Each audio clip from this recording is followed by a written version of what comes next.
آج 21 فروری 2025 ہے۔ انشاءاللہ اس کے بعد ایک اور جمعہ آئے گا، پھر اللہ کے فضل و کرم سے ماہ مقدس ماہ رمضان اللہ کے فضل سے شروع ہو جائے گا۔ تو آج اس جمعہ کے اندر چند احادیث آپ کے سامنے رمضان کی فکر پیدا کرنے کے لیے، رمضان المقدس رمضان المبارک کی جو ہے تیاری کے حوالے سے چند معروضات باتیں آپ کے سامنے رکھنا چاہتا ہوں۔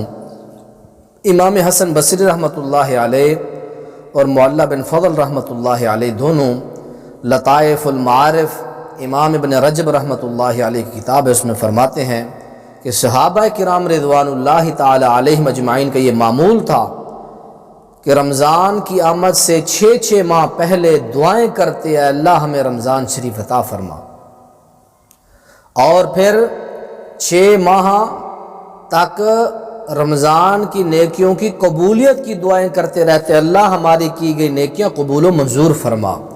یہ ہے ان کا جذبہ۔ اور ایک حدیث آپ کے سامنے سنن ابن حبان 3425 نمبر روایت آپ کے سامنے رکھنا چاہتا ہوں۔ حضرت ابو امامہ رضی اللہ تعالیٰ عنہ فرماتے ہیں کہ آپ نے جہاد کے لیے ایک لشکر تشکیل دیا۔ میں آپ کے پاس آیا تو میں نے آپ صلی اللہ علیہ وسلم کو 3 مرتبہ میں نے آپ سے گزارش کی۔ میں نے کہا کہ ادعو لی بالشہادہ، یا رسول اللہ صلی اللہ علیہ وسلم میرے لیے شہادت کی دعا فرما دیں۔ تو اللہ کے رسول علیہ السلام نے یہ فرمایا، اللہم سلمہم وغنمہم، اے اللہ انہیں سلامت رکھ اور انہیں مال غنیمت بھی عطا فرما۔ میں نے دوسری مرتبہ کہا، یا رسول اللہ صلی اللہ علیہ وسلم ادعو لی بالشہادہ، میرے لیے شہادت کی دعا فرمائیں۔ آپ نے یہی الفاظ بیان فرمائے۔ میں نے تیسری مرتبہ آپ سے کہا کہ میرے لیے شہادت کی دعا فرما دیں، آپ نے یہی فرمایا، اللہم سلمہم وغنمہم۔ جب ہم جہاد کر کے غزوے سے فارغ ہو کے واپس آئے تو میں نے جا کے کہا کہ فسلمنا وغنمنا، یا رسول اللہ صلی اللہ علیہ وسلم ہم سلامت بھی رہے اور مال غنیمت بھی حاصل ہم نے کر لیا۔ اب میری گزارش یہ ہے کہ فمرنی بعمل ادخل به الجنۃ، مجھے کوئی ایسا عمل بتائیں جس کے ذریعے میں جنت میں داخل ہو جاؤں۔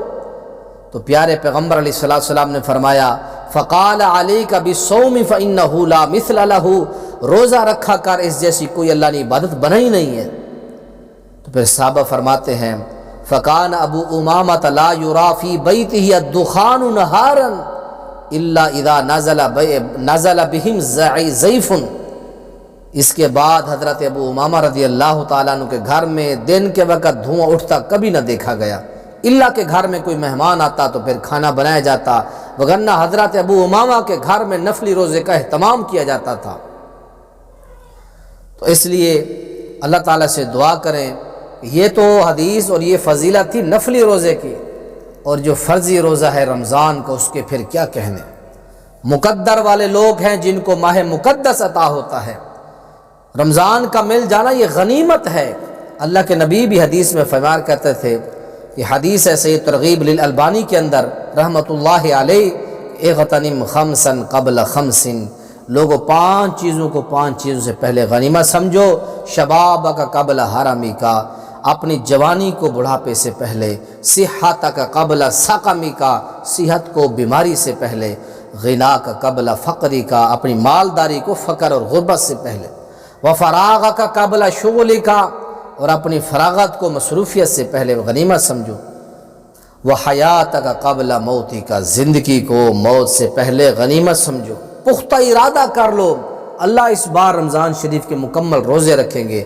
پختہ ارادہ کرنے سے اللہ تعالیٰ نیکی کی توفیق دے تو پھر یہ ثواب لکھا جاتا ہے، ڈبل ثواب، ارادے کا بھی ثواب ملتا ہے، نیکی کرنے کا بھی ملتا ہے۔ ارادہ کر لیں، نیکی نہ کر سکیں، پھر بھی نام اعمال میں ثواب جو ہے وہ لکھ دیا جاتا ہے۔ قرآن سے آپ کے سامنے کا دلیل پیش کرنا چاہتا ہوں۔ غزوہ تبوک کا موقع ہے، اللہ کے نبی علیہ السلام نے صحابہ سے کہا، صحابہ مال جمع کراؤ، جانی مالی تعاون کرو۔ چند غریب مدینہ کے صحابی اللہ کے نبی کے پاس آئے، سورہ توبہ آیت نمبر 92 ہے، آ کے اللہ کے نبی سے کہتے ہیں اللہ کا قرآن کہتا ہے اذا ما اتوک لتحملہم، یا رسول اللہ وہ وقت یاد کریں جب تیرے پاس غریب صحابہ مدینہ والے آئے، آ کے کہنے لگے ہمارے لیے سواریوں کا انتظام کر دیں۔ آپ نے کہا قلت لا اجد ما احملکم علیہ، انہوں نے کہا ہمارے لیے سواری کا انتظام کر دیا۔ آپ نے فرمایا میں سواریوں کا انتظام نہیں کر سکتا کہ تمہیں سوار کروں۔ اللہ کا قرآن کہتے ہیں اگلی آیت کے اندر تولوا واعینہم تفیض من الدمع حزنا،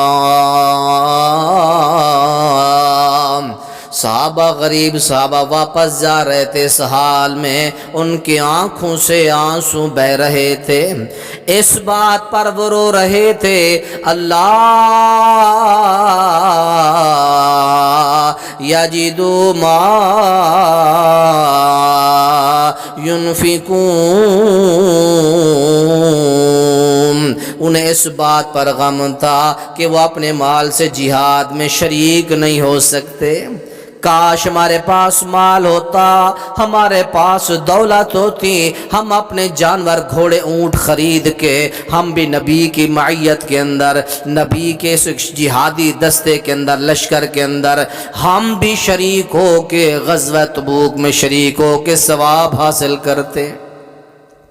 یہ ہے صحابہ کا جذبہ۔ اللہ کے نبی نے پھر فرمایا صحیح مسلم کے اندر حدیث پاک ہے ان بالمدینۃ لرجالا ما سرتم مسیرا ولا قطعتم وادیا الا كانوا معکم، اللہ کے نبی نے فرمایا مدینہ میں کچھ لوگ ایسے تھے تم نے کوئی کوچ نہ کیا، کوئی سفر نہ کیا، نہ تم نے کوئی وادی عبور کی، مگر وہ لوگ تمہارے ساتھ ہر قدم قدم پر ہوتے تھے۔ صحابہ نے کہا یا رسول اللہ یہ کیسے ہو سکتا ہے، وہ لوگ تو مدینہ میں تھے، ہم تو سفر کر کے تبوک میں پہنچ رہے تھے، اللہ کے نبی جی وہ ہمارے ساتھ کیسے شریک تھے؟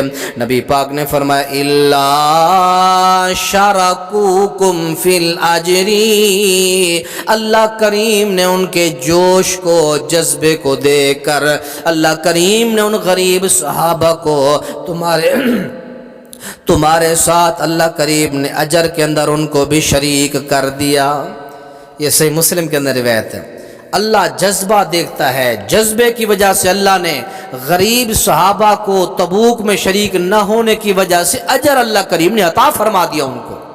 یہ ہے نیک اور اچھا عزم اور ارادہ کرنے کا فائدہ، یہ قرآن سے میں نے آپ کو دلیل دی ہے۔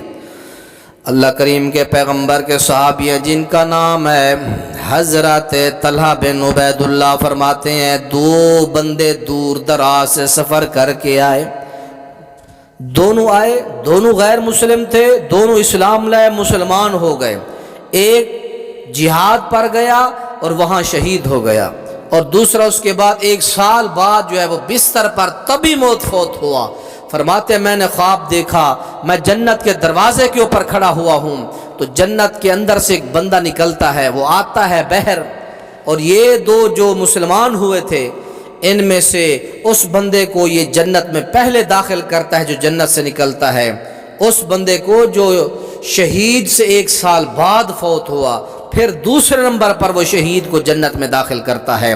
میں بڑا حیران ہوا اور میری جب آنکھ کھلی تو میں نے اپنے یاروں دوستوں کو صحابہ کو یہ واقعہ بیان کیا کہ یار یہ کیا معاملہ ہے، شہید جنت میں بعد میں گیا اور جو اس سے 1 سال بعد فوت ہوا تھا بستر پر وہ شہید سے پہلے جنت کے اندر داخل ہوا ہے۔ بات اللہ کے نبی کے پاس پہنچ گئی۔ اللہ کے نبی نے فرمایا من ای ذالک تعجبون، تم کس بات پر تعجب کرتے ہو، کیوں تعجب کرتے ہو؟ اللہ کے نبی جی تعجب کرتے ہیں پہلا بندہ نہایت عبادت گزار تھا شہید بھی ہو گیا اور دوسرا اس سے پہلے جنت میں داخل ہو گئے، یہ کیوں؟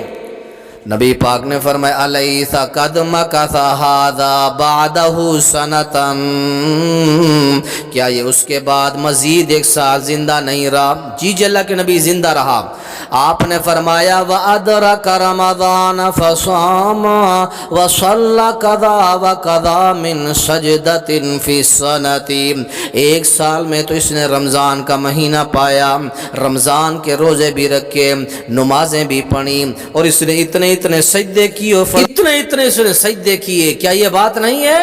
انہوں نے کہا یا رسول اللہ یہ تو ہے۔ تو پھر آپ نے فرمایا فما بینہما ابعد مما بین السماء والارض، اس وجہ سے ان دونوں کے درجوں میں زمین و آسمان کے فاصلے سے بھی زیادہ دوری اور زیادہ فاصلہ ہے۔ یہ سنن ابن ماجہ کے اندر 3925 نمبر روایت ہے۔ تو معلوم کیا ہوا کہ یہاں رمضان پانے والا شہید سے بھی پہلے جنت کے اندر چلا گیا ہے۔ تو میرے بھائیوں، یہ چند تمہیدی باتیں بیان کر کے میں آپ کو یہ سمجھانا چاہتا ہوں کہ جو ماہ مقدس ہمیں ملنے والا ہے اس کی کتنی بڑی اہمیت ہے، وہ کتنی فضیلتوں والا مہینہ ہے، وہ کتنی عظمت اور شانوں والا مہینہ ہے۔ وہ مہمان آ رہا ہے، اس کے آنے سے پہلے اپنے نیتوں کو خالص کریں، اپنے در و دماغ کو، اپنے روحانی اور جسمانی معاملات کو درست کریں، نیت خالص کر کے تیار ہو جائیں اور اللہ سے دعائیں کریں اللہ ہمیں ماہ مقدس عطا فرما، اور اللہ اس سے ہمیں خوب فائدہ حاصل کرنے کے اللہ ہم سب کو توفیق